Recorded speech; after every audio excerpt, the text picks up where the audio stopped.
अस्सलाम दोस्तों मैं हूं Qaiser Mahmood Mughal advocate high court. दोस्तों वीडियो के आगाज से पहले हम आने वाले दोस्तों को खुशामदीद और जिन्होंने हमें पहले से ज्वाइन कर रखा है उनका हम तहे दिल से शुक्रिया अदा करते हैं कि उनके प्यार भरे कमेंट जो है ना हमारी हौसला अफजाई करते रहते हैं। दोस्तों आज के जो सेक्शन की हम बात करने लगे हैं section PPC Pakistan penal code के सेक्शन 167 और सेक्शन 168 की बात होने लगी है। ये दोनों सेक्शन जो है ना ये सरकारी मुलाजिम के बारे में है।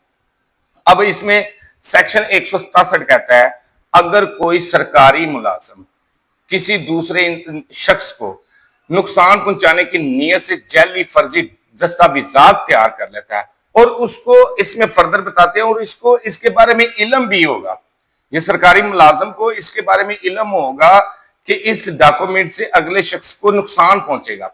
अगर कोई सरकारी मुलाजिम इस तरह करता हुआ पकड़ा जाता है तो उसको सेक्शन 167 के तहत 3 साल सजा और प्लस में उसको जुर्माना भी हो सकता है। फर्दर इसमें या दोनों भी हो सकते हैं। अब आ जाए सेक्शन 168 की तरह जिसे आम अल्फाज में हम सेक्शन 168 कहते हैं। सेक्शन 168 कहता है कि कोई भी सरकारी मुलाजिम जो है ना वो गैर कानूनी तिजारत नहीं कर सकता, उसको लागू नहीं है कि वो गैर कानूनी तिजारत का हिस्सा बने।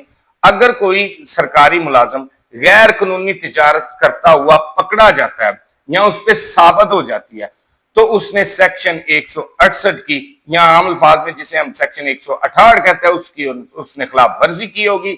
इस सेक्शन के तहत उसको 1 साल सजा या उसको जुर्माना होगा या दोनों भी हो सकते हैं।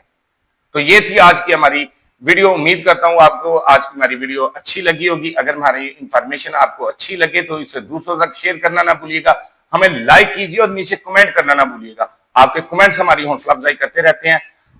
अपना ख्याल रखिएगा, हम आपके साथ हैं। फी अमानिल्लाह।